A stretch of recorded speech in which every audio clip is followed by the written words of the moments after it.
ये है भाई हाईवे की कंडीशन, जिसमें कि हम इस तरीके से कुछ जाते हैं, क्या ही बताऊं। अब सोचो इस ऐसे रास्ते पे क्यारा को लेके जाना है, यानी देखो पूरे रास्ते हम लोग बस ऐसे ही जाते हैं, पूरे कमर की पूरे बॉडी की एकदम वाट लगी पड़ी हुई है, क्या ही कर सकते हैं। फिर यहाँ पे ऑफिस से आने के बाद देखा मैंने कि प्रतीक की बैटरी का कुछ करवा रहे थे गाड़ी में। बैटरी ऑलरेडी कुछ ख़राब हो गई थी, यानी फूल गई थी, तो इसलिए उसके बाद हम चले गए केक लेने शॉप पे, यानी बेकरी पे। तो फिर वहाँ से केक लाए, उसके बाद हमने किया केक कट। हमने क्या, सिर्फ क्यारा ही मेरी केक कट करती है, उसको केक कट करना बहुत पसंद है। मतलब किसी का भी बर्थडे हो, कुछ भी हो, भाई बर्थडे उसी का रहता है, केक भी उसी को कट करना रहता है। तो बहुत अच्छे से सेलिब्रेट किया हमने। मेरे यहाँ ना मेरे हस्बैंड के बर्थडे से स्टार्ट होता है, उसके बाद सबका स्टार्ट ही रहता है, बर्थडे एनिवर्सरी कुछ चीज़ें चालू ही रहती हैं। मेरे हस्बैंड का 24 मई से स्टार्ट होता है, उसके बाद कंटिन्यू सबका रहता है। अब ये जुलाई में और अगस्त में तो दो हो जाता है, यानी 28 को शिवम का आता है, फिर 1 अगस्त को प्रकाश का आता है, अब 19 अगस्त को मेरा है बर्थडे, फिर 2 सितंबर को क्यारा का आ जाता है। तो इस तरीके से चलता रहता है चीज़ें। फिर अक्टूबर में मम्मी का आ जाता है, तो इसलिए फिर यहाँ पे सेलिब्रेट किया क्यारा ने। बहुत एक्साइटेड रहती है भाई, बच्चे का लोग का तो आई थिंक ऐसा ही रहता है, सब बच्चे सेलिब्रेट करने के लिए। और ये केक बहुत अच्छा था, रास्पबेरी कुछ ऐसा फ्लेवर था फ्रूट के साथ, तो बहुत अच्छा लगा। विद चॉकलेट चिप्स भी थे, तो बहुत अच्छे थे केक के फ्लेवर जो हैं। हम लोग कुछ ऐसा नया नया ट्राई करते रहते हैं, ताकि जो है वो थोड़ा सा टेस्ट बड जो है वो चेंज होते रहे। तो बस यार यही सारी चीज़ें चल रही हैं फ़िलहाल। Hey guys, welcome back to my channel. कैसे हैं आप सभी? आई होप आप सभी बहुत अच्छे होंगे। आप सबकी दुआ से हम सभी बिल्कुल स्वस्थ हैं एंड मस्त हैं। मेरी प्यारी बाबू और मेरी प्यारी मम्मा, मेरे प्यारे बाबू सोचो सा।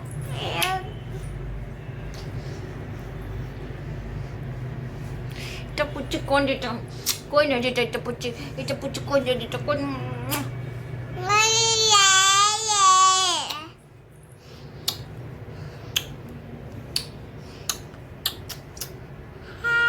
तुम केक कल काटी थी?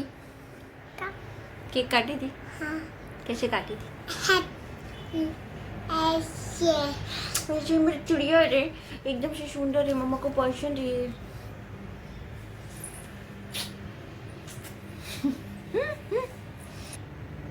तुम मेरी बेटी हो? बोलो बेटी। बेटी कैसे हो गाइस? कैसे हो? गाइस बहुत अच्छे हैं। तुम कैसी हो? तुम कैसी हो? बोलो मैं तो बहुत अच्छी हूँ। मैं अच्छी हूँ। मैं अच्छी हूँ। अच्छी मैंने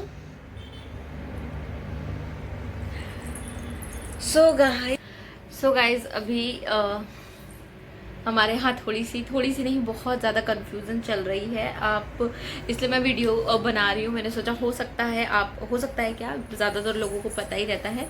अगर आपको इस बारे में कुछ भी पता हो तो ज़रूर मुझे कमेंट सेक्शन में बताइएगा। एक्चुअली हो क्या रहा है, हमको कराना है रुद्राभिषेक एंड सत्यनारायण भगवान की कथा। अब इसमें क्या हो रहा है, मैंने जहाँ तक सुना है तो श्रावण महीने में आप कभी भी कथा करवा सकते हो, कभी भी पूजा रुद्राभिषेक करवा सकते हो, यानी कुछ भी ऐसा पूजा पाठ का जो है वो कभी भी करवा सकते हो आप। अब प्रॉब्लम क्या हो रहा है, जिस पंडित से हमने बात किया वो महाराज जी क्या बोल रहे हैं कि रुद्राभिषेक आप जिस दिन शिव जी का वास होता है उसी दिन करवा सकते हैं, एंड पूर्णिमा के दिन और क्या बोलते हैं एकादशी के दिन सिर्फ सत्यनारायण भगवान की कथा करवा सकते हैं। अब भाई इतना ज़्यादा कन्फ्यूज़न हो रहा है, मुझे समझ में नहीं आ रहा है, क्योंकि मैंने कभी ऐसा देखा ही नहीं, कभी सुना ही नहीं है। और चीज़ें हैं ना यूट्यूब पे, पहली बात तो पता नहीं क्या क्या लोग बोल के वीडियो बना देते हैं, क्या क्या कर रहे हैं। क्या रहा है, ऐसे मत करो बाबू, कितना सही है कितना झूठ है मुझे नहीं पता है कुछ, लेकिन क्या रहा बाबू, ऐसे मत करो वीडियो बनाने बाबू, ऐसे मत करो। तो अभी कुछ समझ में आ नहीं रहा है, देखते हैं अभी क्या बोलते हैं, कैसे होता है। क्योंकि इसमें कैसा है ना यार, देखो जब आप जॉब करने लगते हो ना, मैं ऐसा नहीं बोल रही छुट्टी नहीं मिलेगी, लेकिन मिल जाएगी, ऐसा कुछ नहीं है, लेकिन बहुत कुछ प्रॉब्लम होता है यार। देखते हैं अभी आपको कैसा पता है, आप जानते हैं क्या जानते हैं, तो प्लीज़ मुझे कमेंट सेक्शन में ज़रूर बताइएगा कि श्रावण के मंथ में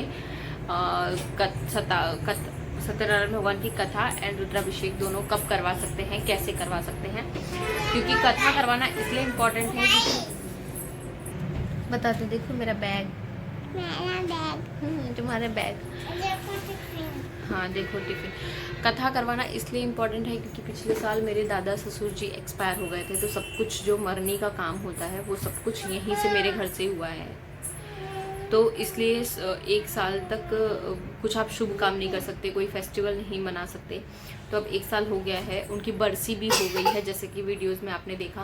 तो अब ऐसा है कि बिना सत्यनारायण भगवान की कथा किए आप कुछ भी अच्छा काम आगे नहीं कर सकते हो, इसलिए कथा तो करवाना ही पड़ेगा। अब भाई कब करवाना है, कैसे करवाना है, कुछ पता ही नहीं चल रहा। पंडित कुछ और बोल रहे हैं, यूट्यूब कुछ और बोल रहा है और पब्लिक कुछ और बोल रहे हैं, तो कुछ समझ में ही नहीं आ रहा है भाई, बड़ा कन्फ्यूज़न है। देखते हैं जैसा भी रहेगा, जो भी रहेगा। आप भी मुझे प्लीज़ बताइए कमेंट सेक्शन में कि कैसे क्या है, और बाकी का तो देखते ही हैं कैसे होगा, जो होगा भाई बताएंगे आपसे। बड़ा माइंड एकदम है ना स्टक हो चुका है, कुछ समझ में ही नहीं आ रहा है कि क्या कैसे करने का। देखते हैं, चलिए। आई होप अगर ये वीडियो आपको अच्छे लगे होंगे तो प्लीज़ मेरे वीडियोस को लाइक कर दीजिए, शेयर कर दीजिए एंड मेरे चैनल को सब्सक्राइब कर दीजिए and also press the bell icon ताकि मेरे हर एक वीडियोस का नोटिफिकेशन आपको टाइमली मिल जाए। तो चलिए मिलते हैं नेक्स्ट व्लॉग के साथ, तब तक के लिए बाय बाय।